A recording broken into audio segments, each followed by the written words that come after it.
બિલીમોરા નગરમાં 75 મીટરના રાષ્ટ્રીય ધ્વજ તથા સાંસ્કૃતિક વેશભૂષા સાથે ભવ્ય તિરંગા યાત્રા નીકળી.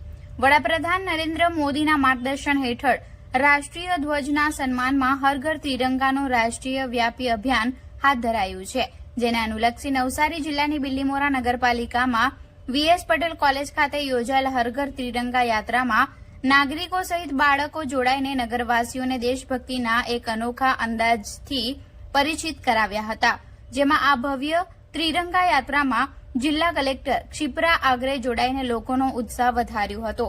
બાળકો દ્વારા 75 મીટર લાંબા ત્રિરંગા યાત્રા ભારત માતા અને સ્વાતંત્ર્ય સેનાનીઓની વેશભૂષા ધારણ કરેલા બાળકો, પોલીસકર્મી તથા એનસીસીના વિદ્યાર્થીઓ દ્વારા પરેડ આખા કાર્યક્રમનું મુખ્ય આકર્ષણનું કેન્દ્ર બન્યું હતું. હર ઘર તિરંગા અભિયાનને સફળ બનાવવા બિલીમોરા નગરપાલિકાના બાળકો, મહિલાઓ, યુવાનો સહિત દરેક ક્ષેત્ર સાથે સંકળાયેલા મહાનુભાવોએ ઉત્સાહ બતાવ્યો છે. ત્યારે સૌ નગરવાસીઓ જાણે દેશભક્તિના રંગમાં રંગાઈ ગયા હોય તેવો નજારો જોવા મળ્યો હતો, જેનો મુખ્ય હેતુ લોકોમાં રાષ્ટ્ર પ્રેમ અને એકતાની ભાવના જાગૃત કરવાનો છે.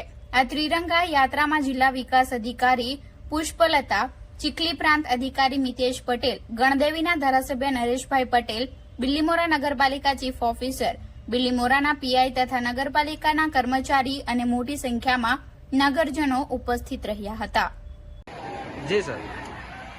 15મી ઓગસ્ટના પર્વ પહેલા પૂરા ગુજરાતમાં અને પૂરા ભારત વર્ષમાં જે રીતે દેશની નવી પેઢીને એક પ્રેરણા મળે એ માટે સરકાર દ્વારા એ ભાવનાત્મક રીતે જોઈએ તો ધીરે ધીરે ભૂલાઈ ન જાય, એટલા માટે નવી પેઢીમાં પણ આ પ્રેરણા જાગે એ માટે સ્વયંભૂ બધા લોકો અનેક શ્રેષ્ઠીઓ સાથે આજે બિલીમોરા ખાતે બિલીમોરા કોલેજથી લઈને રેલવે સ્ટેશનના છત્રપતિ શિવાજીની પ્રતિમા પાસે આ યાત્રાની પૂર્ણાહુતિ થઈ છે. ખૂબ ભવ્ય રીતે તિરંગા યાત્રા નીકળી છે. ખૂબ મોટી સંખ્યામાં વિદ્યાર્થી લઈને અનેક મહાનુભાવો આમાં જોડાયા છે.